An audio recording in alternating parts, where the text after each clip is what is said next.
Okay, it says that this hangout is live. It's live. Okay. Okay, it says that this hangout is live. Stop that. Okay, well, peace forever and always, and welcome to another edition of what I call the RealitysTemple on Earth Internet Ministry. I am the gatekeeper or the host of this program, known here on social media.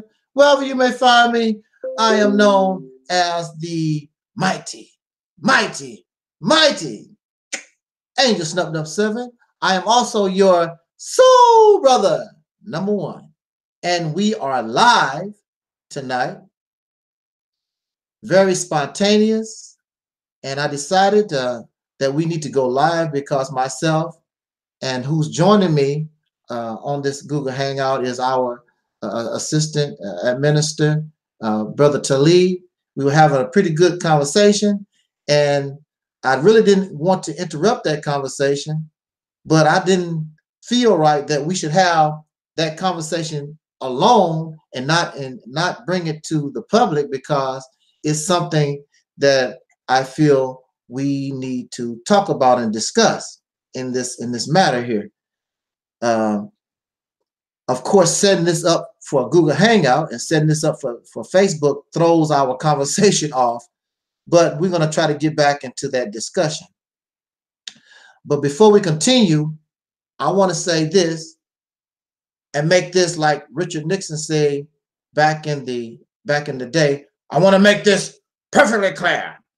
And before I make this perfectly clear, I want to send shouts out to my audience on Facebook.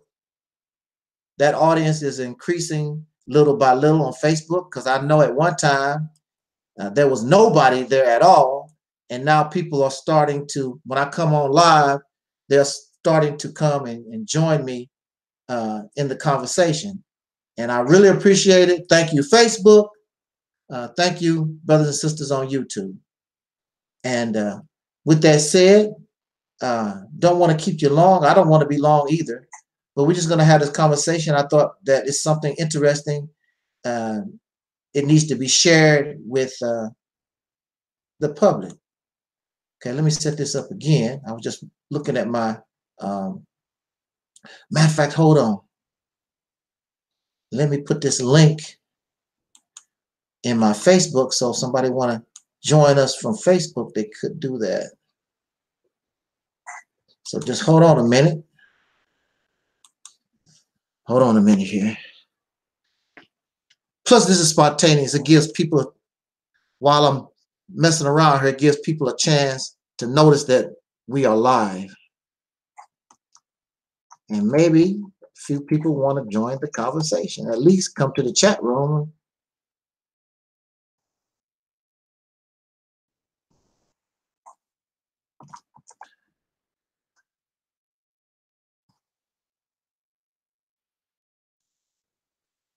Okay.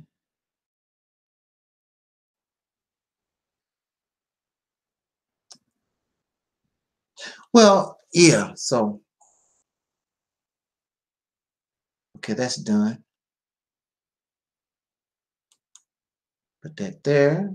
Let's set this back up. I do, okay,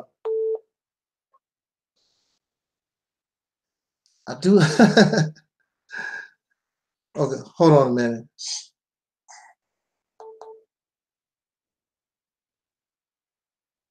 Hold on, Brother Taalik.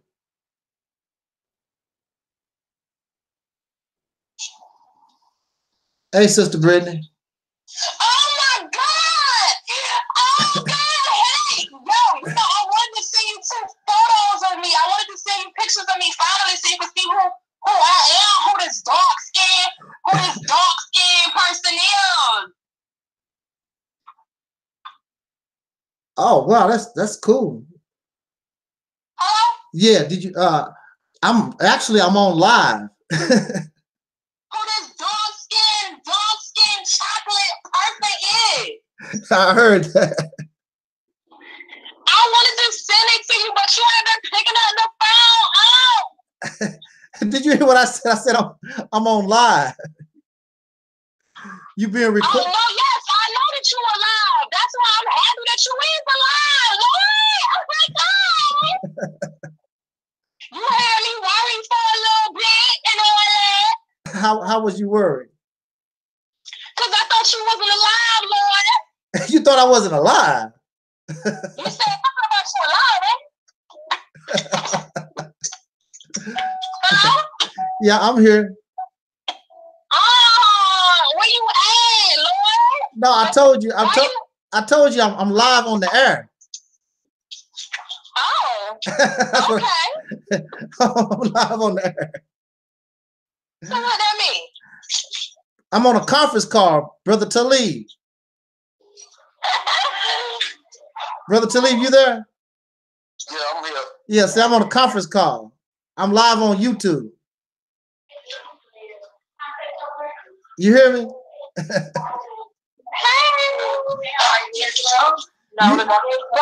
You can join the conversation, or we can talk later. Hold on. I wanted to show my thanks for what I think so. Bread, would you? Okay, that's all you know.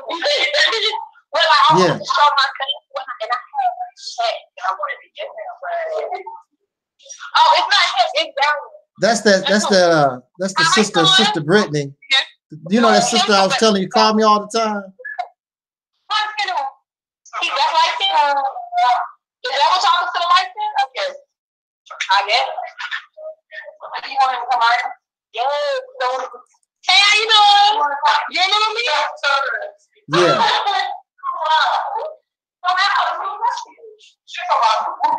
Yeah, I'm about to be. Hey, Brittany. Hello. Yeah, Brittany. Yeah, I'm live. If you want to join the conversation, or I can call you. I can call you back later. How you doing, that Syrian? Syrian's in the house.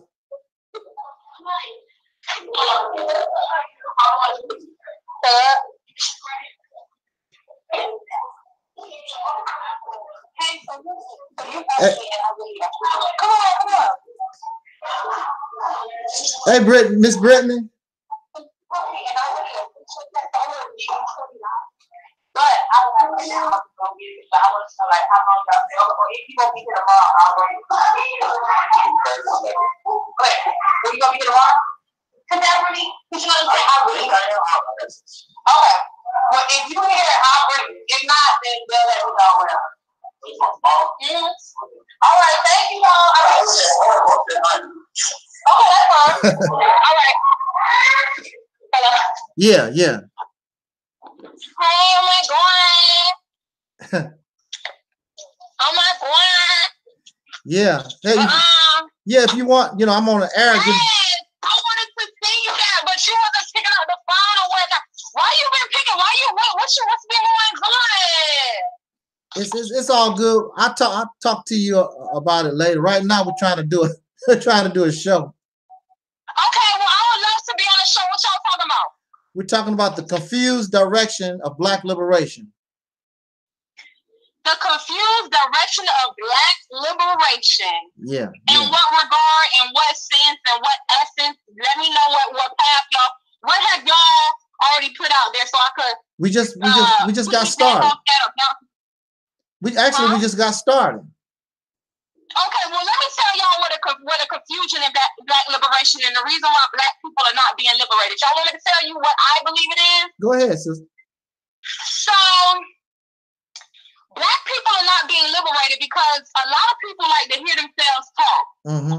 But they're not doing nothing about it, right? Right. And then within the Black liberation, we have this feminist, MGTOW, tone, whatever the fuck they call that. They have the feminist movement. Black women are trying to jump on that, and then Black men are on this MGTOW thing, right?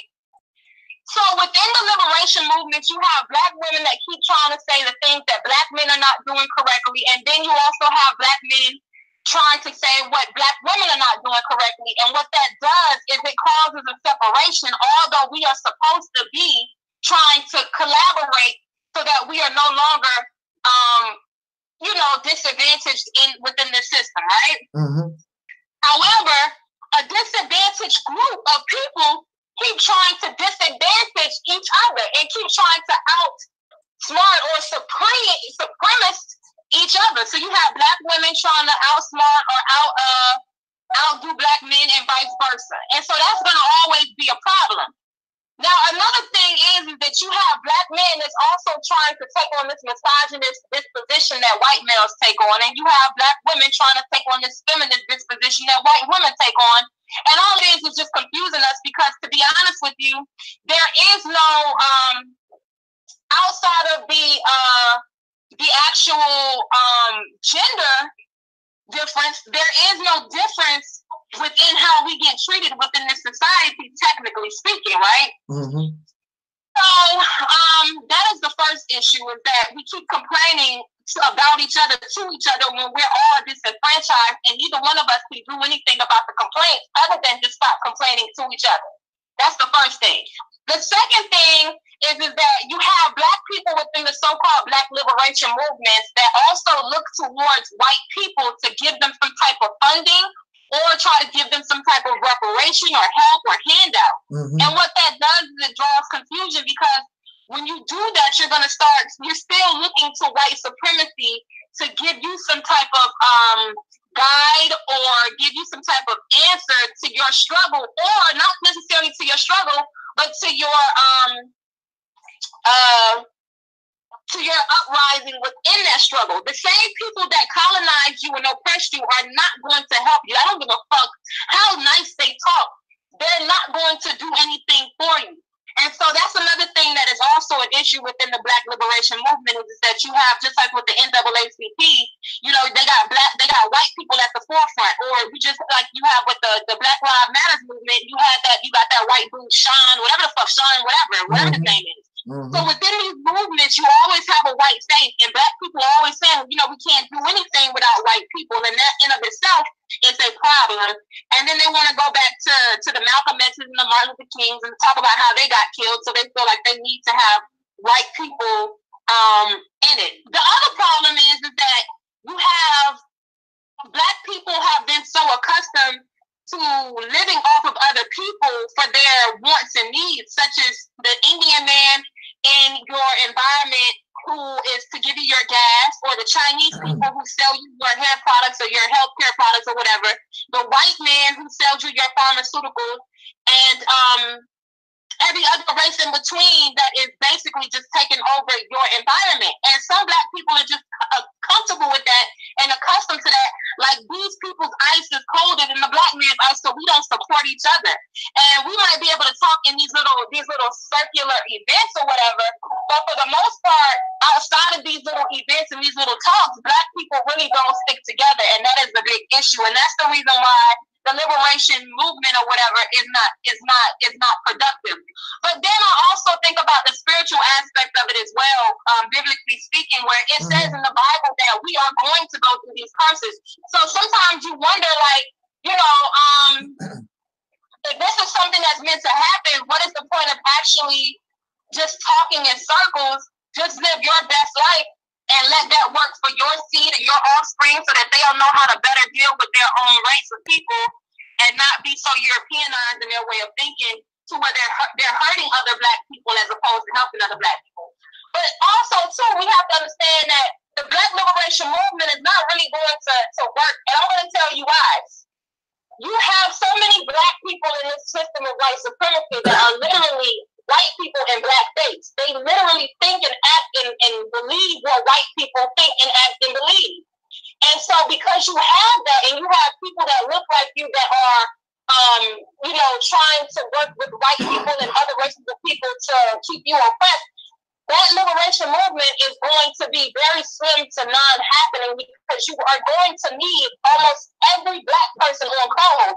Every white person in America, the UK, and everywhere else, even in South Africa, they're all on code with white supremacy.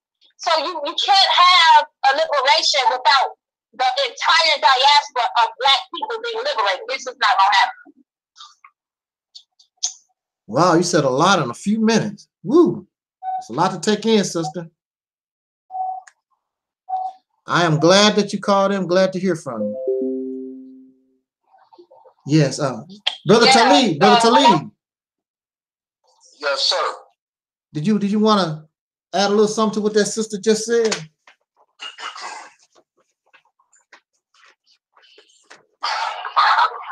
Well, let me say this.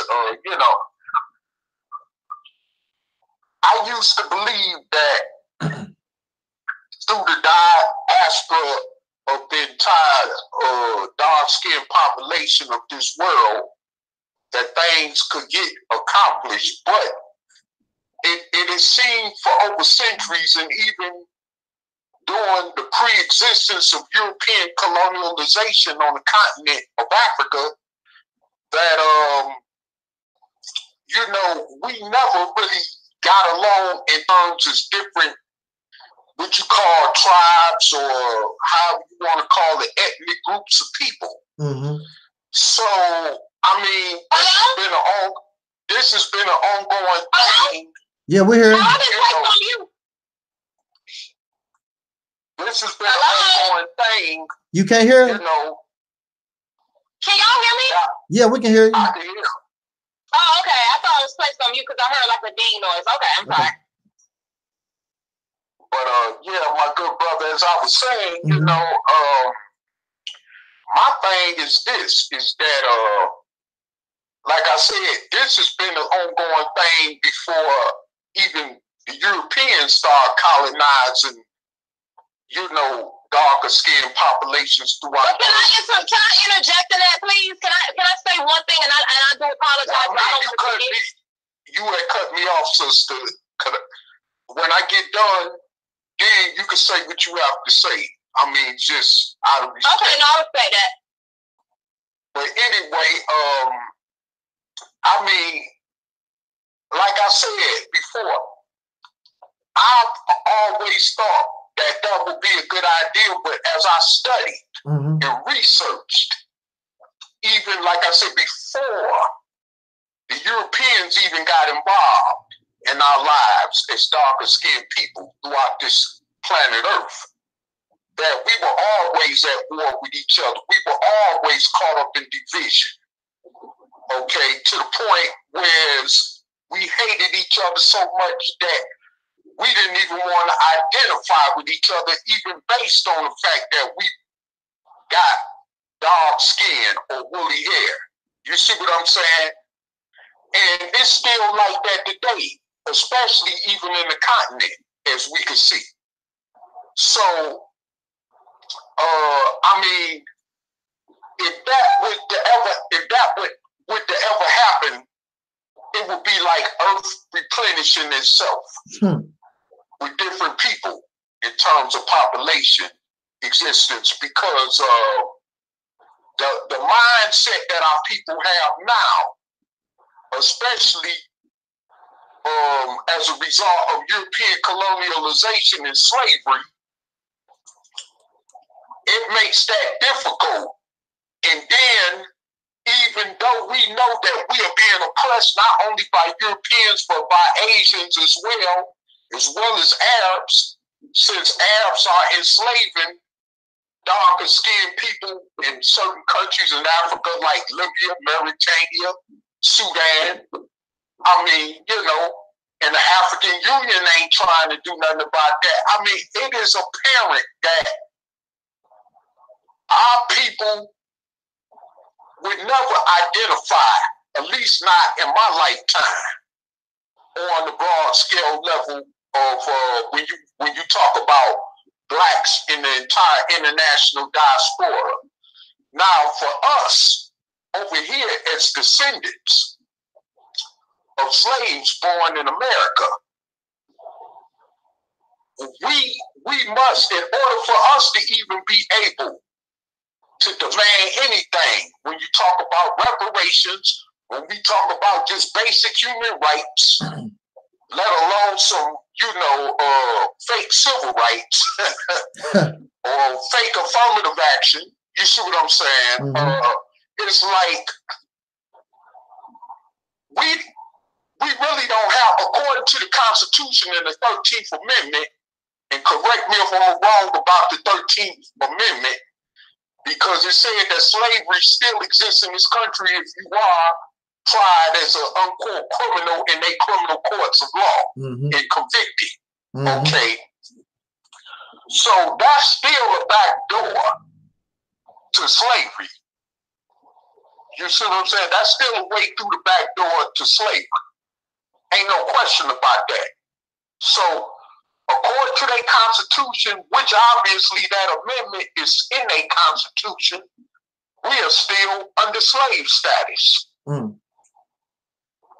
So until we could get a state, like me and the brother have always been saying through the Operation Exodus Mississippi Project, until we take control of a state, we don't got no right like other people as Mexicans, Chinese, Koreans, Puerto Ricans, Cubans, Haitians, telling these white folks what we demand and what we want. Because the first thing in their mind, as far as us here in the United States being concerned, as descendants of slaves born in this country, nigga, you still a slave. Shut up. Take these handouts. You understand? Take this money under the table, like with L. Sharpton, Jesse Jackson type cats, you know. And don't say nothing while we gun these niggas down in the streets like we do every day. Don't say nothing while we lynching our brothers and sisters in Mississippi and North Carolina. Don't say nothing while we mass incarcerating our people in the millions, even for crimes they didn't commit. Okay? I mean, you know, so this is why you got massively most of our leaders, so-called leaders, turning a blind eye to all this. Then, like we discussed with this crack epidemic thing, which has helped to clean out the clock of any type of morality or unity we had left, even coming out of the civil rights movement. I mean, we can look at the after effects of it and see the evidence for itself. That don't really need no support. I mean, but the fact that our people are so confused and can't see the reality of things and not realizing that, hey, listen, we need to get our heads from between our butt cheeks and wake the hell up. You see what I'm saying? We don't understand that we are still under status quo of slavery, and that hasn't changed. Only the times have changed. We are still under that status quo to this day. They still haven't took that 3/5 of a human law off the books, basically. That's still in law. So we're just animals. That's why they could do us any kind of way. So we're not in a position of those other people to demand anything. Unless we take control of a state, then we could demand, command all we want to. When you're talking about dealing with these white folks in this country, you see what I'm saying? So, I mean, if this is so hard to get our people to understand, like we discussed before we got on air, we're not going to do this through the embodiment of an organization or through the embodiment of an individual. It's just not happening like that. We see what happened when we tried that with Martin Luther King Jr., Malcolm X, Marcus Garvey, Huey P. Newton, Bobby Seals, I mean, the list, Geronimo, Jacob Pratt, Meg Evans, you know what I'm saying? The list could go on and on. H. Rap Brown, we can see that. So like I said, we are in a situation that we need to take control of a sanctuary. since they not gonna give it to us like they give it to these immigrants or illegal immigrants coming over here, like the ones that's still trying to get across that border from Honduras. You see what I'm saying? So, like I say, we have to understand that we are not in the position of these different people. Even the Africans from the continent and the darker skinned people from the Caribbean who come over here could demand what they want. That just show you how we are looked at. We're even looked at below them in that circle. So, I mean, this is real. But anyway, the sister still got anything to say? The mic is on to you. Okay, so I wanna say that was a great point, but I do have a disagreement in regards to the African thing about us fighting against each other and all this type of stuff. So here's the thing. First and foremost, Europeans have always fought against each other. But one thing that Europeans understand is that in order for them to be superior or to have a superiority that is not real, is that they have to, as a collective, believe in it, and they have to perpetuate it. And once they do that, once you do that as a collective, then everybody else is going to fall in line. Okay? So, so-called African people, which I do honestly believe that Black Americans are not African. They were enslaved in Africa, just like we were enslaved in the so-called Americas. We first and foremost don't even know who we are. And so that in of itself is an enslavement. We keep talking about Africa, but Africa was a place in which we were enslaved all throughout Africa. There was no other enslavement in Africa except with the so-called African Americans. Ethiopians didn't enslave Sudanese. The Houthis didn't enslave the Tutus or the Tutsis. No, sorry, the Hutu didn't enslave the Tutsis. They had war with each other, but they did not enslave each other. So that's the first thing that we have to understand personally, is that we're not African.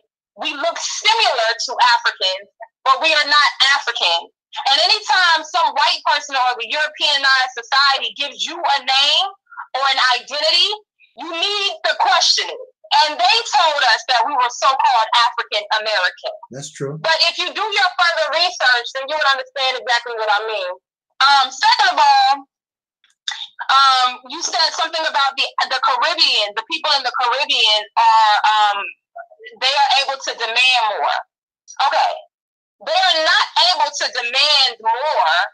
The people in the Caribbean, specifically the darker skinned people of the Caribbean, which are the Black people of the Caribbean, are not able to demand shit.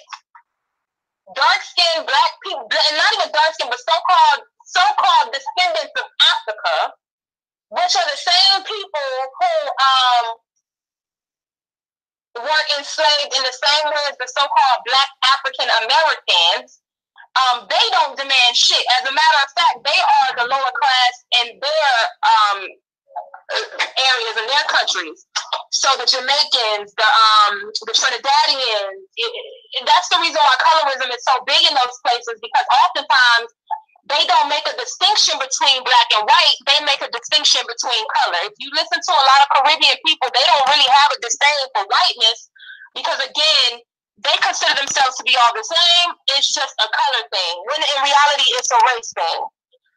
So Black people that come from the Caribbean islands aren't able to demand shit. I'm from Miami, and Black Cubans get treated like shit. Haitians damn sure can't fight for anything, because they fought and won against the Europeans that tried to keep them enslaved. But they ended up getting overthrown or whatnot. But the point of what I'm saying is that Caribbean Black people don't have any power. The descendants of the slave owners of the Caribbeans do. And the reason why Cuba has the most power is because Cuba had a lot of slaves. And so the white Cubans that are literally purebred white Whereas in other Caribbean places, people are so mixed up and diluted, and again, that's the reason why they go by color. But in Cuba, they still have descendants, like pure descendants who are not mixed, that are crackers, that are pure blood white people. And so that's the reason why they could come over to the States and take over places like Miami. So we talk about, again, you talked about the Huey P. Newton and the Edgar, or whoever you were talking about.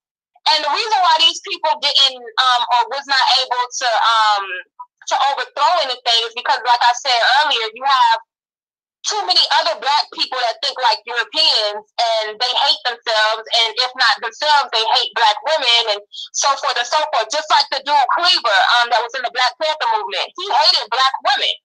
And he was also a homosexual, which has nothing to do with how he's able to effectively lead Black people into productivity, but he was not himself. He was lying. So, like I said, he hated Black people, Black women in particular, which they are Black people. So when you have groups like that, and you have people like that, like even the Hebrew Israelite groups, they hate certain Black people. They hate certain Hebrew Israelite groups. You're not going to be effective groups of people. We could talk all day long, but that don't mean shit. As a matter of fact, a lot of the times people that talk on these conversations, it made me scratch my head, because these usually Black men that talk on these conversations like this are some of the biggest coons. And usually Black women that talk on these conversations and are so pro this are usually the biggest bad witches that will suck a white dick as fast as one came to them. So the reality is that, yes, we could talk about what we know. I'm not even bitter about it or angry about it. I speak passionately about it, and that's the reason why my voice may be a bit elevated. But Black people as a collective do not stick together, and so therefore any Black liberation movement is never going to work. It's never going to work. One of the reasons how white supremacy has been able to keep Black people comfortable is because if you've noticed, year after year after year, or I would say generation after generation, or every decade or so, they end up giving out false prizes of liberation. And those false prizes of liberation are a car, cell phones, nicer phones, iPhones, the internet, Facebook, Twitter, Instagram. These false privileges make Black people forget that they are, like you said, are enslaved. And so people get so comfortable with the falseness that they have, or the little trinkets, I'll say, that they don't want to lose that. They don't want to miss out on that. And so they're not going to say shit in or fight against any type of white supremacist system, because they don't want to lose their nice iPhone. Shit, they got a nice iPhone. Motherfuckers not everybody got an iPhone. They don't want to lose, the money that they get. They don't want to lose that touch, that closeness to white supremacy, because they can walk around and look at another person that don't have and feel like they're better than that person, or they're doing better than that person. And that's the reason why white supremacy lasts, is because you have Black people that may have more than another Black person that can look at another Black person and say, well, at least I'm not where that motherfucker is. And that's the reason why it's called levels. Levels is not given to any race of any other motherfucking race but Black people, to keep Black people who have a little bit of something comfortable, because they can still look at another Black person and say, well, this motherfucker don't have. Furthermore, you have jobs that people have to go to every day that are ran by white people. They got white bosses. If a nigga know that he got to go to this job every day and say boss this, kiss white ass in order to get a check so that he can pay his bills, him being on the Black side and all that old type of shit, when he's around with the door closed, he not to talk on that shit. But if most people are getting paid by white folks, they are not going to say shit against white supremacy nor white people. It's just not going to happen. And even when they go into these closed environments and speak up against white supremacy, like some of these environments like what we're on right now, motherfuckers is not walking around every day with that shit on their chest. Like, they just not doing it. They just not living that way. You got motherfuckers that are sitting there and talk all that pro-Black shit, but as soon as a cracker walk past them, they smiling in this cracker face, trying to become disarmed or non-threatening or whatever the fuck. You know what I'm saying? So, as long as you have little small things like that keep niggas in their place, motherfuckers ain't finna do shit. Another thing, too, that's very powerful to understand is this. White people are physically inferior to Black people. And that is one way that they keep Black people in their place. So if a white person is physically inferior, although they have done all of these diabolical criminal acts, perverted acts, yet Black people are physically superior or have done way less diabolical and insensitive and murderous acts. Why is it that when a Black person is around a group of white people or any white person, they have to disarm themselves to make that cracker feel comfortable? As long as they can give off this impression that they're weak and defenseless, and they're afraid of being attacked, you will have niggas always trying to disarm themselves and feel as though their Blackness is criminal, even in small instances where you're just walking past the cracker at a store. So as long as as long as there are small instances like that occur that keep Black people in a state of feeling as though they are criminal, then coming together and trying to fight some shit is not gonna motherfucking happen. Especially when these crackers got badges to kill niggas simply for being Black. That's another tactic to keep motherfuckers in their place. Stay in your place, boy. All that shit, that talking shit is cool and is good, but if it's not gonna be implemented and effectively put out there to where some shit changes, it's a waste of motherfucking time. The only thing that you can really do is make sure that you ain't no motherfucking slave. Now, another thing, he pointed out the 3/5 law about Black people being slaves and being seen as slaves, and who gives a fuck what a cracker say, period. He died just like you die. He live and breathe just like you live and breathe. Fuck them crackers and fuck what they say, period. The only type of enslavement that niggas got right now is in a motherfucking mind. If a motherfucker still believes that he is enslaved because the crackers say he's slave, if a motherfucker still believes that a half Black, half white person is Black because the cracker said that motherfucker's Black just because they got a drop of Black blood, if motherfuckers keep talking about how crackers see motherfuckers, that's a part of being enslaved. I don't give a fuck what type of point these niggas trying to make. To keep trying to use the statistics, the ideologies that these white folks use just to make a point is bullshit. Fuck a cracker.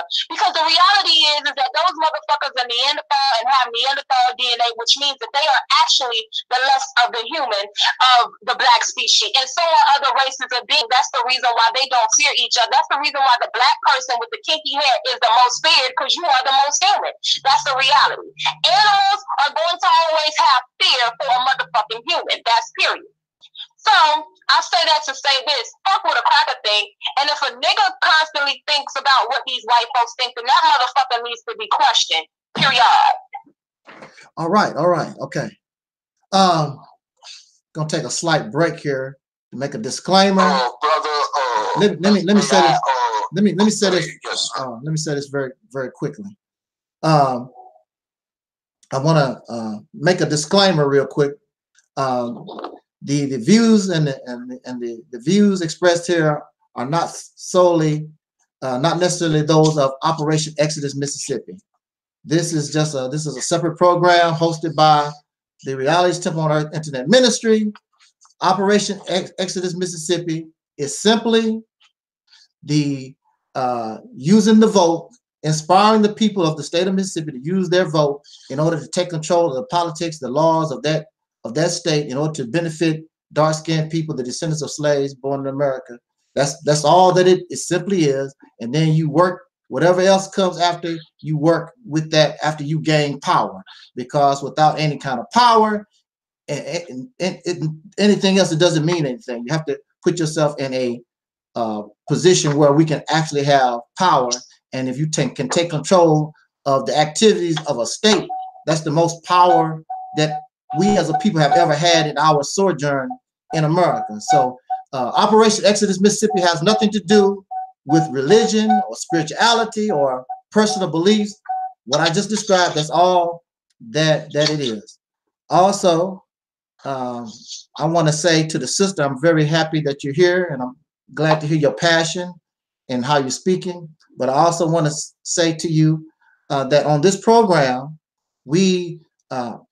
I want you to be yourself, but I really don't like a lot of profanity, because we want this program to be where, very young children can listen to and learn. And I would hope that your words, you would want everybody that's possible to hear your words. I would hope that you would want them to be able to listen to that. On this program, you know, I'm very sure you're very intelligent. You don't have to be so profane, you know, with your words. And I would really appreciate that, and the audience and listening audience would appreciate that. I don't want nobody to not be themselves, because I know a lot of us, you know, we come from that environment, and, you know, we cuss a little bit and blah, whatever. That's just life in the United States of America. But again, on this platform, you know, I don't mind a little bit, but when we start getting a little bit, you know, out there, I don't want our program to be, you know, going in that direction. But I do appreciate your calling and giving your opinion. Lastly, I want to remind the audience that November the 17th, 2018, I have plans to be in Atlanta, Georgia, with my sister Rashida Strover. She's doing her play Dark Skinned Woman's Revenge in Atlanta, Georgia. For more information, you can just click on the link in the description box, or you can send an email for more information to the RealitysTemple on Earth at AOL.com, and I'll get back with you. I would love, if you are in the Atlanta, Georgia area, somewhere in there, I would love for you to come out, and I would like to meet you in person. It would be really, really nice. I appreciate all the listeners, you know, all those who support the RealitysTemple on Earth Internet Ministry, and above all, we are also on a drive to organize Operation Exodus Mississippi. If you would like to become part of the organization and organize this concept, which we will officially begin to kick this off December the 9th of this year. If you would like to join the organizational team, if you just want to be a supporter, also email us at the RealitysTemple on Earth at AOL.com. You know, that type of information should be and will be put in the description box of this hangout after it processes, you know, after it uploads after the live. With that said, I have a few things I would like to say myself, but I'm gonna give the mic back to our assistant administrator, Taalik, so that he can reply to what our sister Brittany has said. And again, Sister Brittany, I'm happy that you're here. Thank you so much for being with us. So, Brother Taalik, you have the mic. Yes, is the sister still there? Okay. Well, anyway, okay, I just wanted to kind of address those vital points that the sister made, along with you know, what I'm going to say as well. I traveled the country over the years, okay, and I've lived also between New York City and Miami, Atlanta, up and down the East Coast.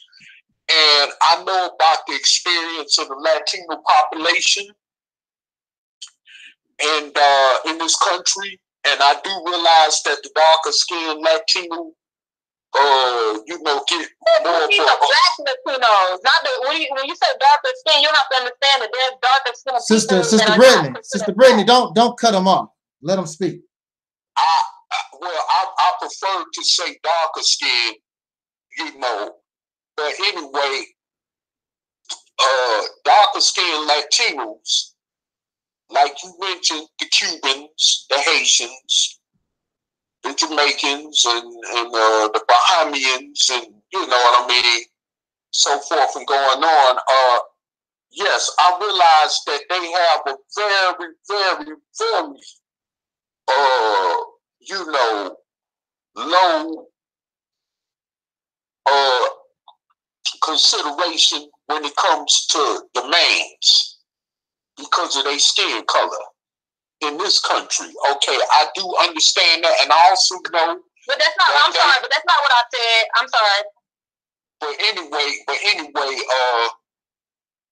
I do understand where you was directing that at, in terms of them being more or less privileged than the pale skin Latinos. Okay, I seen it in Miami.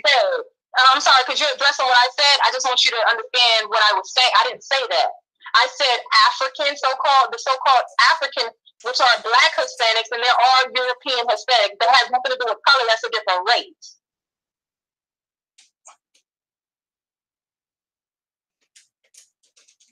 Okay. So I just wanted, you're going to address it. I just wanted to make that clear what I was saying, because I didn't say anything. Color has nothing to do with it. Okay, but then you mentioned that in this country that the Black Haitians and the Black Cubans, you know what I'm saying, are not able to really demand as much as. Let me rephrase it. The reason why I said Black is because people usually understand that Black means the so-called people that are of African descent. I'm not talking about the mixed ones. I'm not talking about the European ones. I'm simply talking about the so-called African ones, the ones that are were descendants of slaves. Okay, I get you. Okay, well, yes. The ones that were actual, as you say, descendants of slaves, which is true. Yes, they definitely get discriminated against in this country, just as much as those of us who are dark-skinned, who are descendants of slaves born in this country. Yeah, but dark skin doesn't have anything. I'm sorry. I just wanted to, because you're addressing my points. I just want to say this too, that dark skin doesn't have anything to do with it. It's if you are so-called of African descent, as every colonized place on this earth tries to put it. So you can be light-skinned, and if you are Black and clearly Black, you're going to be treated the same way as a dark-skinned person. So that's the reason why I clearly stated white ones. Okay, well, when I say dark-skinned, sister, I'm speaking overall. I'm speaking about the lighter skin complexion ones, the ones that are brown skin complexion, you know, that type of thing. Okay, so when I say dark skin, I'm not just speaking on the ones that's darker, if you get what I'm trying to say. Yeah, I get it. About the ones, okay, that are overall considered as descendants of slaves, which they are. Okay, yes, they do get treated the way that they get treated discriminatorily in this country. I've seen it over the years, and I understand clearly what you mean, okay? But the fact is that all I'm saying is this, is that, yes, we should not consider ourselves as slaves just because the cracker said. Mm-hmm. But the reality is that we are in the position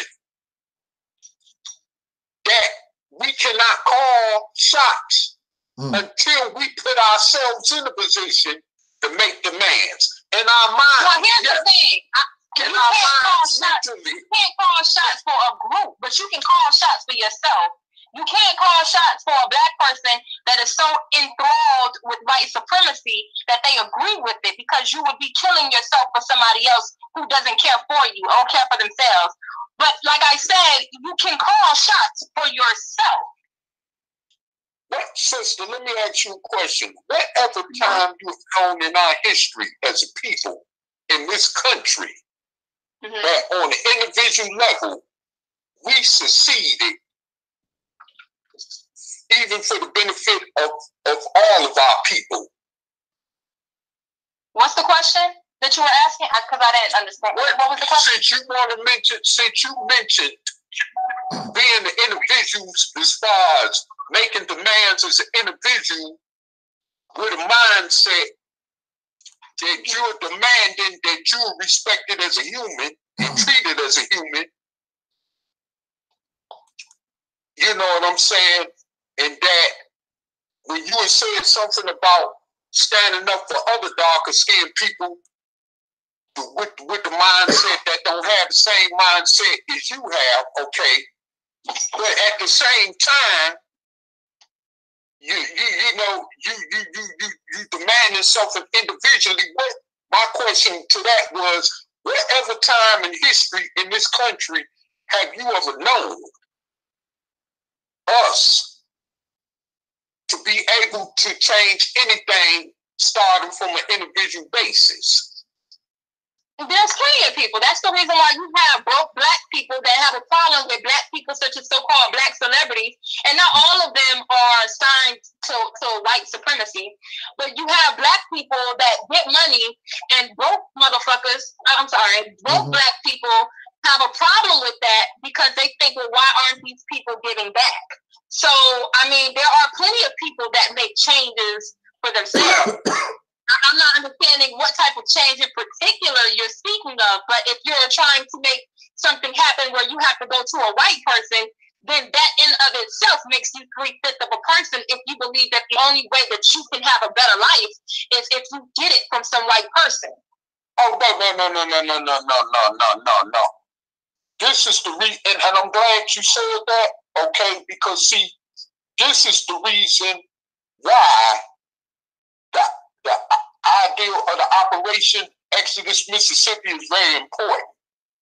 Where we can put ourselves in a position to where we can demand certain things. But you have to have a collective group of people that are going to go along with it. Just because you have an idea doesn't mean that everybody in that area is going to go along with it. And like I said, there's not going to be. Let me speak. Let me get through saying this. Okay, sister, yes, you got to have a collective group of people. I get that. Okay. But at the same time, when we get together like that, we are not asking them for nothing. But you're not hearing me, sir. You're not hearing me. What I was saying in the very beginning of the call was that in order for black people to make something happen without it becoming fraudulent, because what ends up happening with a lot of these so-called black leaders is that once they realize nothing is going to happen, they just start taking money from people, or they start to realize they're getting a lot of views and they just start taking the views from people, so they just start making money off of the struggle. What I am saying is that black people as a collective, as a whole, I'm not talking about 10 or 15, I'm saying black people as a whole cannot come together with anything because the race is too divided. You have to have a unity within the entire black community, not just a specific area, but the entire community for anything to actually change to benefit the entirety of a specific community. Otherwise, it's going to be a fail as it has always been, or it is going to become a fraudulent scheme or a scam. It's never going to happen. Are you implying something similar to like what happened to the Nation of Islam? As it began, I'm just using that as an example. You could use any black group that you could think of. You could use any black group that you could think of. Any black group that you can think of, even in the church, any black group. Again, I want to say this. Any black group that you can think of, any black organization that you can think of has never benefited black people as a whole because there are too many other black people that is against it. Even if you have thousands or even 1 million black people that support, you still have another million of black people that's against it. As I said very early on, white supremacy in the United States, in the UK, in South Africa, they're all united. That is the reason why they are able to dominate and take over other places within this world, including the Caribbean and Africa as a whole. The only place, because you got to understand that even in Africa, it's not working without the United States government. The United States government is Europeanized and ran by white people. You know what I'm saying? Even China is in business with white supremacy. So what you have to understand is that there is no way that you can get a state within the United States to overthrow anything that these white folks are doing if black people worldwide are not going to be on board. White people have been able to overthrow Africa because white people all over the world outside of Africa banded together Okay. Let me say this. Okay. Going back to there are many who compare our struggle, and we was talking about this earlier, Brother Taalik. They compare our struggle to those other people. You know, they compare our struggle, you know, with Asians, and they always say, well, the Asians can do this, and the Guatemalans can do that, and the Chinese, the Africans. See, this is the thing. This is the thing. We are not them. If we were them, we would be treated like them. We're not them. You're in a totally different situation. It's just like when you go to court. When you go to court, it's like we was talking about earlier. It's the state of Missouri versus Taalik. It's the state of Missouri versus Taalik. Your case and my case, they may be similar, but we're not the same. But we're not the same. So our cases might. Right. Okay. Now look. See, because our cases might be similar.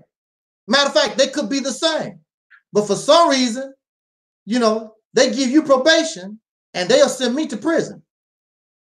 So you cannot compare our situation with other people, period. Because just because they're similar. In regards to what? Who was saying anything about that? Nobody didn't say anything. This was from an earlier conversation. Brother, this is another conversation. Hold on for a second.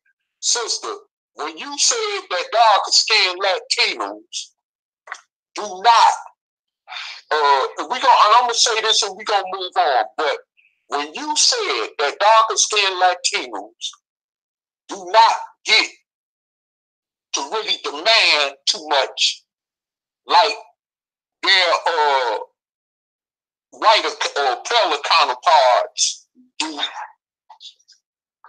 basically you was saying the same thing like me and the brother was agreeing on, okay? And all I was just saying was that yes, we do not have to consider ourselves slaves on the middle level. No, we don't. But at the same time, the reality is, and like you mentioned, not just in this country, but throughout the world, wherever we at, we are in the state of servitude.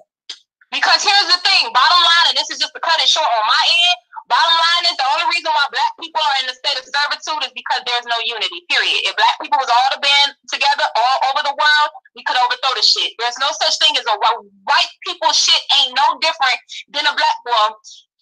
White people, it's because black people don't band together. Period. That's it. If black people was able to band together, then that means that as a collective, we will be able to throw some shit. Individually, you can overthrow some shit for yourself. You can make some shit happen for yourself. But as a whole, fighting for a group of people that'll leave you hanging is very stupid. And you know something? You just made a point. Addressing that, sister, you made a point right there, because that's Taalik. That's what I've been trying to say all along. You know, me and you always, when we get together and talk, even on a personal level, that's what I've been trying to get across. It's a waste of freaking time trying to make something happen for a multitude of people when, as this sister described in the numbers like the millions, that ain't trying to feel the same thing. Right. And it's a waste of time. That's when I say, that's like when I told you, why do we need to keep waiting on them many numbers to come together on one common accord for the betterment of us as a people, when all we got to do is just, even if we got to get on the individual trail and get the hell up out of here. if it comes down to that, because apparently. And when you get out, go where? Where would you go? Well, you know, sister, I'm gonna tell you, and I researched the situation with us around the world. You know, I know it's real messed up, especially in certain parts of Europe, like England, France, you know, Germany to an extent, Italy, Greece, you know. And also, you know, Australia is a racist country as well. The country that they took from our Aboriginal, darker skinned people. But you know, but the Aborigines ain't got nothing to do with me. But I'm gonna say this here, sister, is that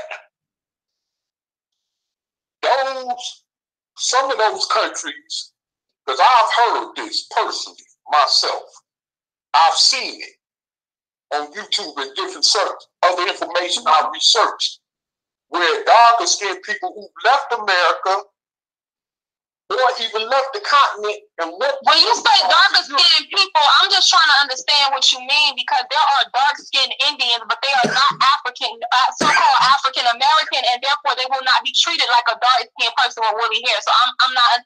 Can you please make that differentiation? I'm talking about darker skinned people with woolly hair. How about that? Oh, okay.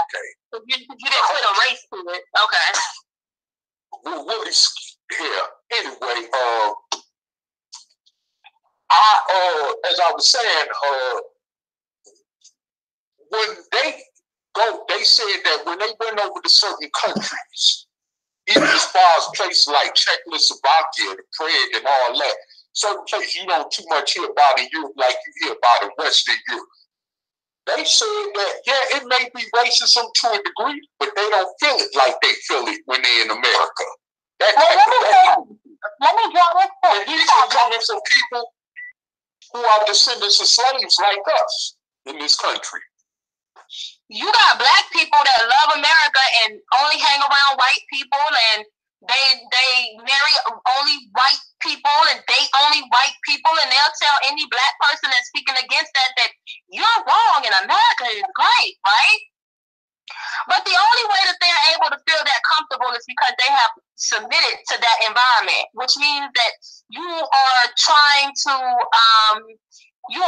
blend into that environment, which means that you are going to do whatever it is that you need to do to make those people comfortable so that you are not seen as the opposite end.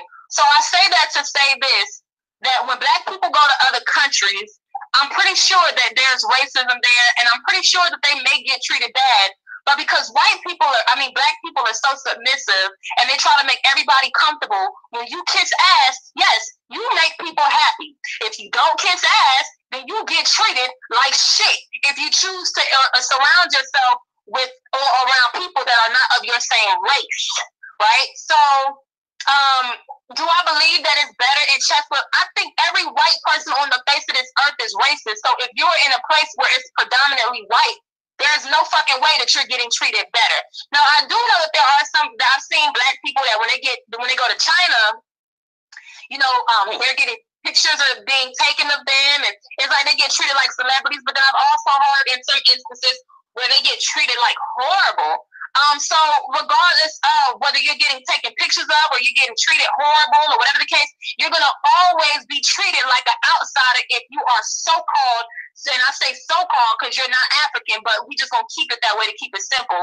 If you are so-called African descent, African American, African Caribbean, you're going to be treated horrible when you go to any other place. That's just what it is. That's the reality of it. And this is how bad it is that white supremacy has the control to make it to where there are no black people in certain environments. There are not many black people in China. There are not many black people in certain parts of France or Poland or whatever the fuck. It's just not many. Whereas anywhere that we go, we are surrounded by other races and culture because we have no choice. So I don't believe that when black people go outside of their areas or outside that they get treated any better. I just think that the ass kissing is probably turned up a little bit more. And when you kiss ass, and even if you get treated like shit, you know, a person might turn their nose up and smile and be nasty and walk away and not call you a nigga. That don't mean that you're treated better. It just means that they didn't call you a nigga and they walked off. But black people just have this very docile, like, you know, will take almost anything, even if it's not too nice. But it's just black people just take bullshit. So I don't think black people get treated any better in any other place. I think it's the same shit. It's racism is racism. Let me say this. This is why it's so important for because if you're Operation. looking for acceptance, Hold on. you're gonna always be let down. Right.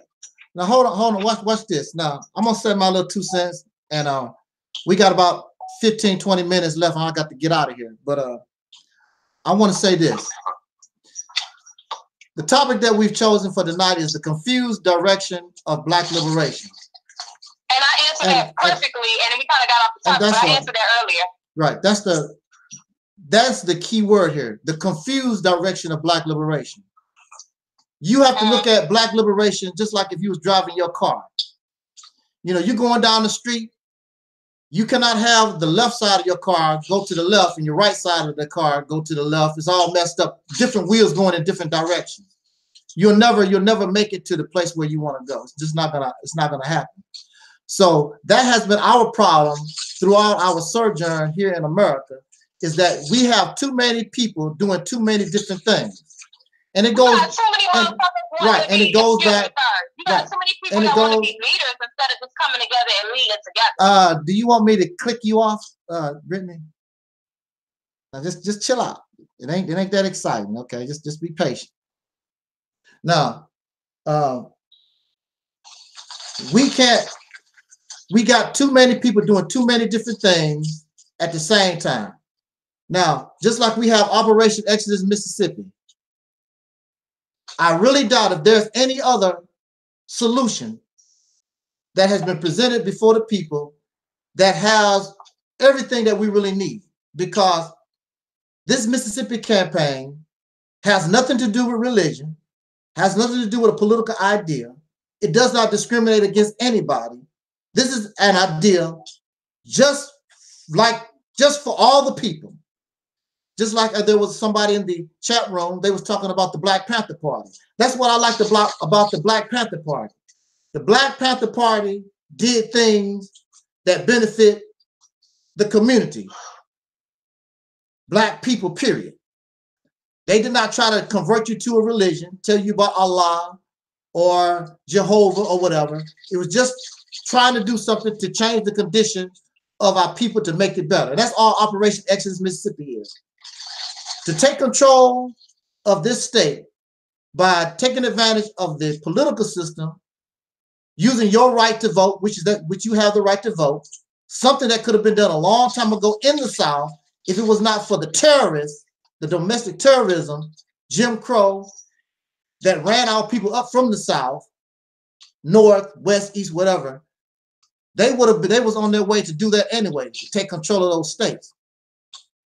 Operation Exodus Mississippi will put us in a position where everybody across this nation can participate. Every man, woman, and child can participate. And when you are successful, no individual gets the credit, no group gets the credit. The people themselves get the credit. And the only way it can be successful is that they do unify and come together and stay in one accord. I was talking with Brother Taalik earlier. We trying to organize this concept. And the problem is you have people that want to join, and then they want to bring in these other little tiny things. You know, it's nice to think about a school. It's nice to think about all these little things. Those are little things. We're talking about trying to do something on a big scale so that you can get large benefits. That is what we need at this time. We need something very large and inspirational so that people can finally be inspired to have something with pride, so they will get on the soul train and do what is necessary in order to change the condition. So you have people, even in our little group, we have people that come in and they want to suggest these little tiny things. When you accomplish this great feat, all these other little things that you're talking about, you can implement them once you get some power. There's nothing that you can do if you don't get power under you. There's nothing that you can do unless you get to the point where people respect you. We're not respected in this nation. We don't even respect ourselves. So we have to put ourselves in a position to be respected. And having a little music company, that's not going to get it. Have a little company that's making maybe millions of dollars on the stock, that's not going to get it. You need something. We need something very, very large and big to get into this thing that we call race. Something large, something that you can be proud of, something that you can speak about. Just like when they get pride, when they feel pride and talk about our people built the pyramids or Timbuktu or all these other accomplishments.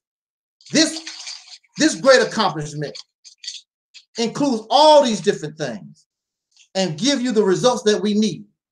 Going in all these different directions. It's a direction that everybody can get on. But again, it goes back to we have people, you know, the jealousy and the envy and all these different things. But see, I'm a realist because I understand that this Operation Exodus Mississippi on its foundation, and there are some, I'm very sure there's some flaws and some kinks that need to be worked out, but in its premise, it can get the job done exactly what we need. There's no doubt about that at all. But I'm a realist, and I understand that our people, we have a slave mentality and just came out of slavery not that long ago. I understand that. We have a slave mentality. So a slave cannot comprehend freedom. You cannot comprehend what you never had. I was locked up for 10 years. And the only reason why I fought for my freedom was because I understood, I knew what that was. But what if you never knew freedom? We talk about it, liberation, freedom, revolution. We really don't know what those things mean. We've never accomplished those things. We've never been in a position to, when they set our ancestors so-called free, they were not set free, like a brother was saying. He said, our ancestors were just set loose. You know, it's a difference being set free. Being set free means that you are put in a position where you are taught how to be independent. Because if you're not independent, you can't be free.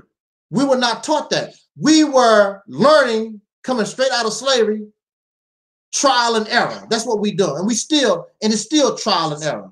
And it's still trial and error. We're still working on that premise. Now, this is where we find ourselves. So I'm a realist.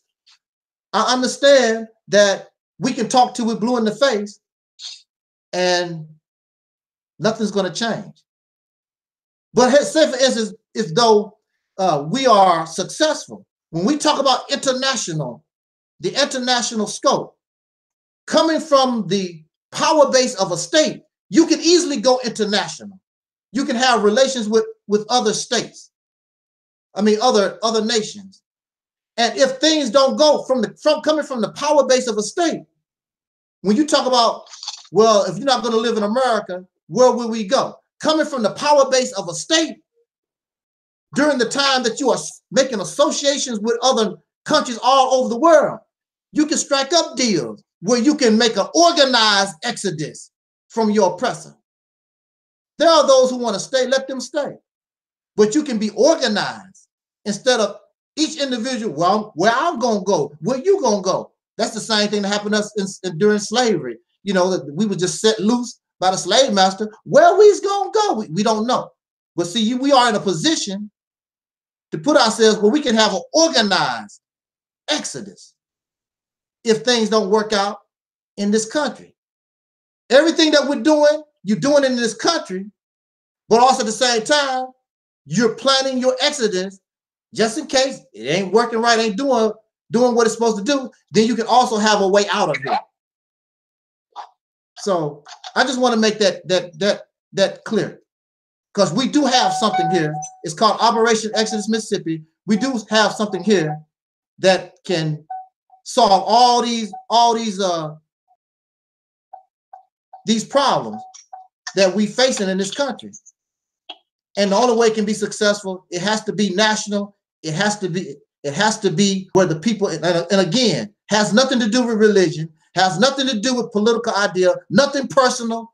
It's just putting our people in a better, in this geographical area, creating a sanctuary, a safe haven where we can operate, we can control the laws, take the laws out that's against us, we can change those laws and make this geographical area more beneficial for our survival in this nation. And when you're successful doing that, then you can look at states like Alabama and Georgia, wherever we have a high population of soul brothers and sisters, we can do the same things there. But again, I would tell you, all this arguing and backbiting and fighting, whatever, we are letting time slide. And pretty soon it's going to get to the point where, because time waits for no one. We want to be silly. We want to argue and debate all day, whatever. Okay, well, you keep doing that. Now, I also heard through the grapevine, I'm gonna let this go. And we're going to start wrapping this up. And maybe we need to have a part 2. But I heard through the grapevine, there are other people who have heard about this concept, Operation Exodus Mississippi. Mexicans and some white folks and other people, they thinking about doing the same thing, taking a state for themselves. Now, see, the problem with that, and that's what happens all the time. Here we are given a good solution, a gift, and we reject it. There's an old saying said that one man's trash is another man's treasure. So you think that Operation Exodus Mississippi is trash? Well, other people get it and be successful. Do you know what's going to happen to us as a people in this country? You're going to become a permanent underclass forever. Your future generations will be a permanent underclass forever, because all the other people in this nation smart enough to take control of lands and territory. You don't have to buy nothing. Just take control of it. That's all you want to do. Take control of it for themselves and looking out for themselves, and you're going to be on the bottom with nothing. Now, if that's what you want for your future generation, you want to be selfish and silly, then so be it. But all I want to do during my lifetime is say, look, I really, really tried. They refused. And I'm cool with that. That's just the reality of it. But anyway, with that said, we can have some closing remarks here, because I really got to go. We got about 7 minutes, seven or so minutes. And, you know, I always treat the sisters. Yeah, but I need to talk to you after the show, because that's why I didn't call to get online. You never told me I was better. Okay. Okay, all right. Did you want to say something real quick in conclusion, Sister Brittany? Yeah, I do want to say something in conclusion. I think that it is a great thing that you have the mentality that you have, especially after Black people have burned other Black people so bad, and all of the liberation movements that have been done prior to or previously before what you're stating that you want to do. So it's a good thing that you still have that hope and that pride. And I think that if most people had that same passion or desire to have that type of unity, then that would be great. But unfortunately, we just don't have that as a collective. And so, but I would never say don't do it or think of it in such a negative way to where it possibly may not work. I would never talk about it or talk against it negatively. It will always be something to me that I think was positive. However, because of how many times we have been not only played by people who appear to have revolutionary ideas, such as the Reverend Jesse Jacksons and so forth, but we have also, people who have had these revolutionary ideas that you have also been infiltrated. So yes, any person that is trying to actually do something would really have to be smart and also tactful. It's not always good to put your ideas out there like that before they happen. You know what I'm saying? Because what ends up happening is that shit gets shut down. If you're really trying to do something, things can get shut down and so forth, or can get infiltrated early on. So I think that it's always good to have that type of revolutionary mentality. It's always great. But for anybody who is wanting to join in it, who is not taking part in producing it, we should, just like myself, I'm being honest, I'm a little bit like, okay, skeptical, honestly. But, you know, I'm for it though. Yes, ma'am. Thank you. Thank you. Brother Taalik, closing words, brother. My closing words is this, is that in order for us to succeed, we have to think on the lines of, not worrying about what other people think or say. We have to focus on the task at hand and deal with it collectively. With those that want to come together and those that don't want to, leave them to the side. It's just that simple. Just like we went through with the Maurices, like we went through with the Craigs. You see what I'm saying? Leave that to the side. We got to deal with this situation head on. Not in no drastic way, not in no stupid way, but in a collective, organized way. So that we could be able to succeed in the goal that we talking about succeeding in. So that we can have a new reality for us as a people. Yes, sir. You know what I'm saying? And the thing is that... And again, though, we have to be very mindful, and I do want to say this, we have to be very mindful that we're talking on a white man's platform about trying to be productive for Black people when we are already aware that they have infiltrated groups that did not have public platforms prior to. So that's another thing to think about as well. And anyway, also too, we have to stop being very when it comes to the have-nots among us and the haves. We got to stop thinking we're better than each other, because we're all in the same boat. You know what I'm saying?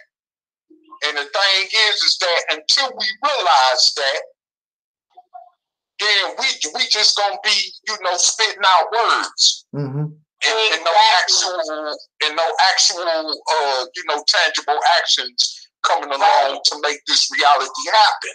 And I will say that I think that that's a very great thing that you pointed out, that there has to start being a differentiation between the have and have not. Because if you want to be technical about it, right, when you said the 3-4 thing, if you want to apply that to something, then that's definitely what it needs to be applied to. Because let's say, for instance, that is something that is a technicality, that there's with 3/5 or whatever, right?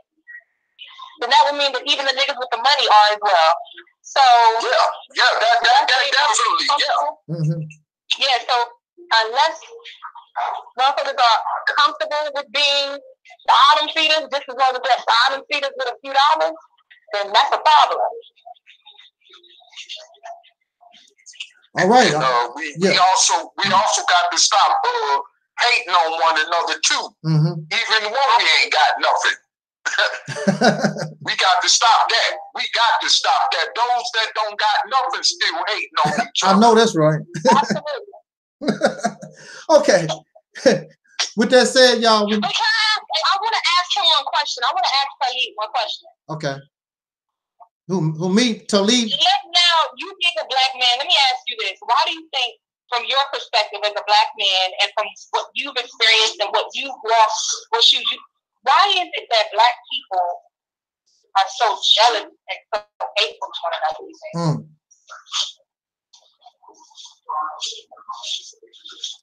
You talking to Taalik, right? Yeah, the other one. Yeah, the brother. Yes. Sister, I can answer that. Sister, I wanna. Yeah, it comes. I want to quickly say it comes from the after effects of slavery, which I'm sure it does. But I mean, it's somewhere within the core of our being that it's so much self-hatred embedded in us that we just cannot stop self-hating on each other. And I just don't get it. I mean, like you say, white folks fight each other, but when they come together on a common knowledge thing, that's why they still running shit. Oh, excuse me. No, but I found, Taalik, Yeah. I find it interesting that a lot of us, although we're hateful towards one another, sometimes we do like to see one black person come up. But if we get too close to that motherfucker, we think that they're supposed to do stuff for us. You know what I'm saying? And if they don't, you know what I'm saying? And if they don't, then it's like, that's when we start saying, oh, they ain't real. Right.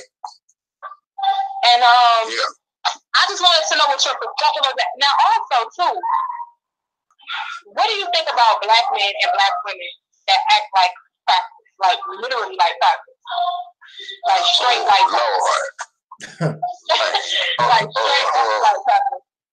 Hey, sister, sister, I understand you. I understand, matter of fact, I understand you and brother Taalik more because I live in a place called Lincoln, Nebraska, and you have these type of Negroes that are here. So I understand clearly. You know, I'm originally from Detroit, so it's a big different gap. It's a different world. And I'm glad that since I've been here that I did not get away from myself like that, you know. But with the Negroes you just described, I got to walk out this door and see them every day. Wow. Or like I was telling Brother Taalik earlier, they don't say nothing to me until they get high and drunk. Like, nigga, why you want to talk to me when you getting high and drunk? When you sober, you ain't trying to say nothing to me. Or you in some white folks' face or talking like you white. You know what I'm saying? Yeah. Like this sister, this particular sister, she's walking with this Mexican boyfriend, whatever he is. And she knew she kind of seen me looking, right? And I'm like, okay, I'm a man. I'm going to look at a woman. I mean, you know, what you expect? I mean, you know, come on. I mean, but anyway, it's like, I don't know if she thought I was stalking her or whatever the case was. And she kept looking at me crazy, right? And I'm like, that ain't nothing but straight up pure deep self-hatred. Right. And first of all, what do I give a damn with you about you being with him? Or with a person of another different ethnicity?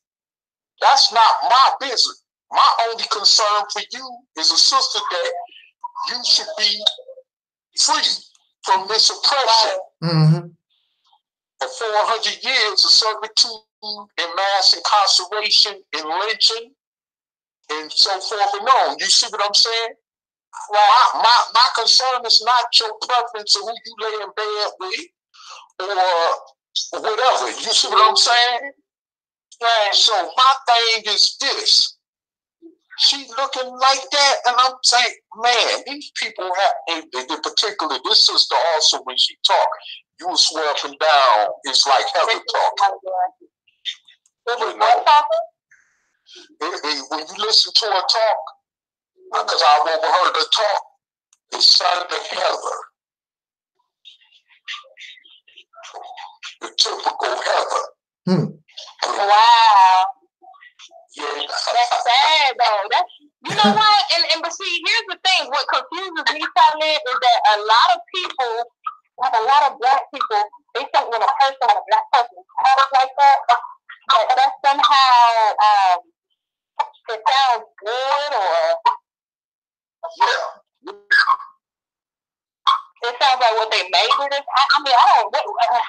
Because it just sounds like you know what's sad though? Yeah. You know what's sad? Yeah. Sometimes we don't take people serious until they sound like a cracker. That's real. That's real. That's real. That is real. Because you know, like you said, and that go back to what me and him talk about as well. When you get these pro-black brothers and sisters, so-called pro-black brothers and sisters, trying to sound all pro-blackish and Aberdeen and this and that. You know what I'm saying? And all this, them be some of the biggest cutthroat, turncoat Negroes you could ever think of. Yeah. Yes, baby. Yes, baby. But like I said, I will say this, and I will say this. I remember when I was at this I went to go talk to these Hebrew Israelites. And you may not agree with me, and that's fine, but one of the things that I thought was very strange was that they had this biracial deal. Now, I know the Hebrew Israelites, they say that if your mother could be any race, but as long as your father is black, then that means you're black, right? But it was just something that just didn't sit right to me. So I addressed him, and I was like, y'all got this half-black dude here, and 9 times out of 10, the only reason why he's even dealing with y'all is because he was rejected by white people. Like, let's just be very clear. And I was speaking real proper, and I noticed that when I was talking like real proper with them, they were so enthralled in what I had to say. Like, it was almost like they were happy that I was sounding that way, which I thought was very odd, because these people are supposed to be against racism. And then when I was saying what I was saying, they were talking about, well, how you know you don't have working? You was like, they were holding whiteness or trying to find a way to brighten up some shit. You know what I'm saying? So the point of what I'm saying is this: even in the midst of so-called black, whatever, black people still, if another black person, they still somehow, it's like they praise that, or they'll listen to that person. Like that person just has to know what they're saying. You know? Mm-hmm. Yeah. And I just find that to be very odd.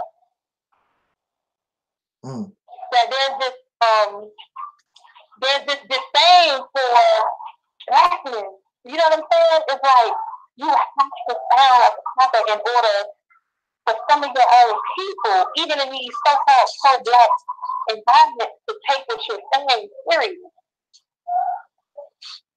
Have you read that?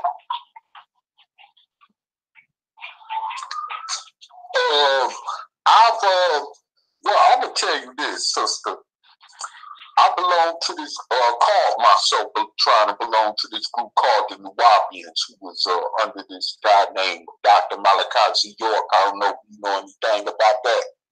Mm-hmm. But anyway, a lot of them, you could see in it, a lot of them was very Eurocentric in a lot of their ways. You know what I'm saying?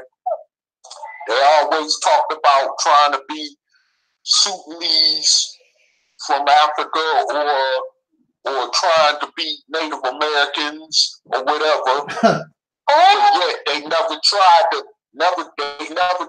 to take after them cultures. You see what I'm saying? Only when they was under the so-called banner of Islam, like under the Nubian Islamic Hebrew banner, before they renamed themselves Nuwabians, so forth and on, right? Along with other different names they gave themselves as an organization, which started being confusing. And I'm glad we having this topic, because this topic fits that type of scenario, you know? Right. But they had a lot of Eurocentric ways about them as far as in terms of the individuals I came across. You know, some of them still wanted to work jobs for the white man, even working as correction officers, working as bank security guards, but trying to protect them white folks shit. And I'm like, what? But you call them devils, but you trying to get a paycheck out of them. Right. You know what I'm saying? Especially working within the core of this type of system where, they're oppressing their people at, like the Department of Corrections. Right. You know, and you got a lot of them in the network. Exactly. You know, so like I say, how in the heck is you gonna say you for black liberation and you still working within the confines of the system that's trying to multiply destroy our people every day? Exactly. So this is one reason why I'm glad I left the so-called black conscious community alone in the first place. You know, and a lot, What you was gonna say, sister? That a lot of them are fraud. Yeah, right. Oh yeah, exactly. Yeah, and half of the men thinking like women on the law or got a fetish or want one. Oh, you talking about want another man? No, a white. Oh, yeah. Okay. Oh, yeah, that's true. Very true. I wouldn't doubt it. I mean, you know, and according to their belief, homosexuality is supposed to be taboo, but a lot of them seem to be on the down low too, you know, with that. I'm just saying, you know, I mean, that's their personal preference of business, but I'm just saying, you know. In the Nation of Islam, a lot of them seemingly you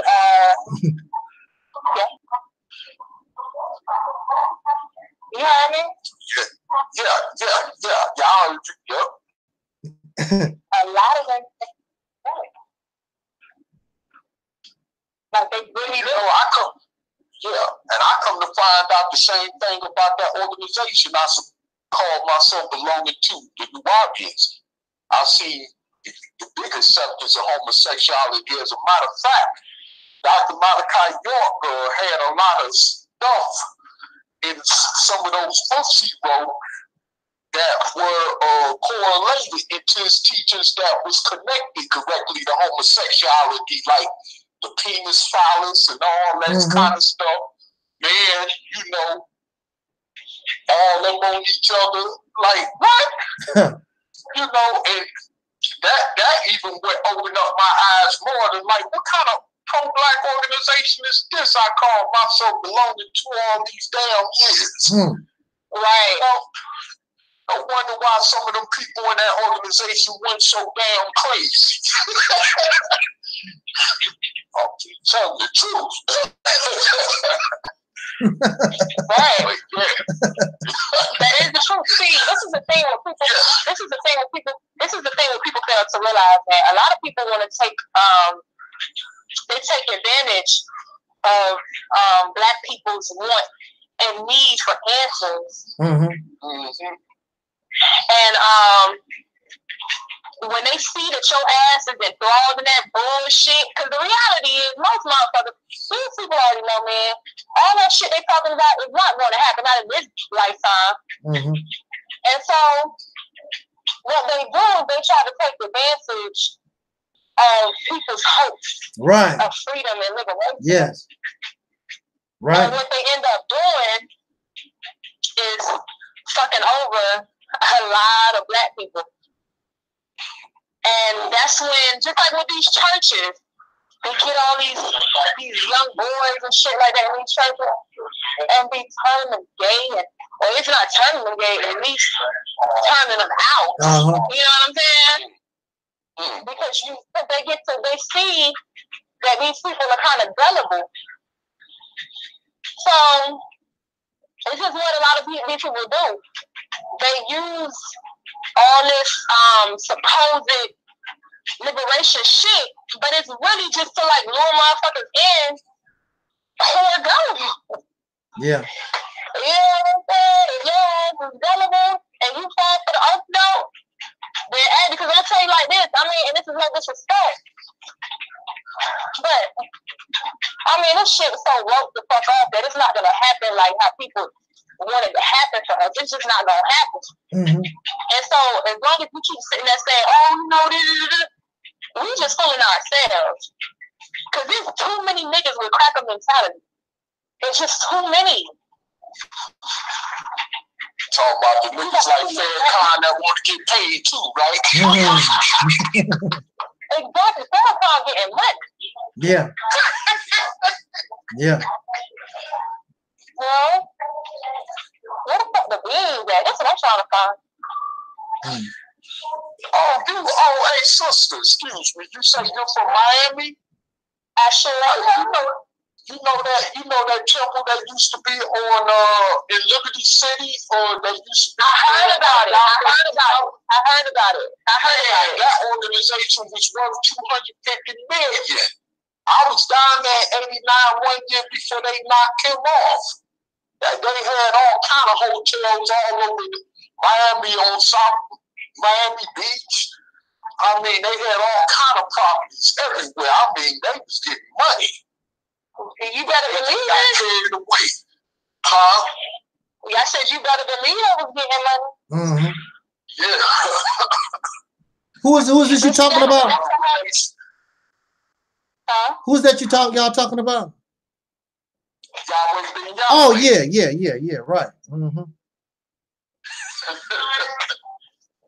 Yeah, you know, like I said, man, people just have this false ideology of what freedom is in America for a black person, and it's not what people think. Like, it's not. It's just not. Your freedom is not going to come at the hands of another black man. It's just not. We can talk about coming together and all that, and that's great. You know what I'm saying? But we have to be very realistic that, I mean, it's gonna take motherfucking money. It's gonna take the brain, the mind. It's gonna take a whole bunch of shit. Cause see, let me tell you something about black people, and we all know that people like black people are impressed by cash. I don't give a fuck who you are. Remember to always scan your item before placing it in the bag. You do know that. You scan it. Yeah. So if you got money, the niggas are living. Unfortunately. Remember to always scan your item before placing it in the bag. Continue scanning. That's the sad truth. But if you just sitting here talking about something, man, please. Niggas will sit here and leave your ass hanging. And I'm getting ready to leave y'all hanging because I'm getting ready to get out of here.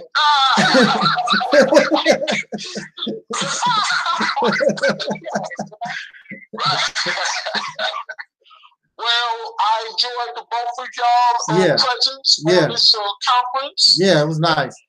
And nice meeting you, sister. I've never talked to you before. Nice to meet you. And hope to have you back on board again. And brother Taalik. Yes, sir. Yes, sir. And listen, before you hang up the phone, Angel, I wanted to ask you a question. That's what I called in the first place. Okay. I'm gonna dial out. Peace, everybody. All right, I'm gonna go ahead. Yeah, we out of here. I'll catch y'all on the flip flop. As always, important. I wish us love, peace, and soul. Thank you, Syrian. Thank you, Pappy, for being in the chat room. Thank you for all the listeners now and in the future. Peace, y'all. And we are going off the air. Let me go off the air.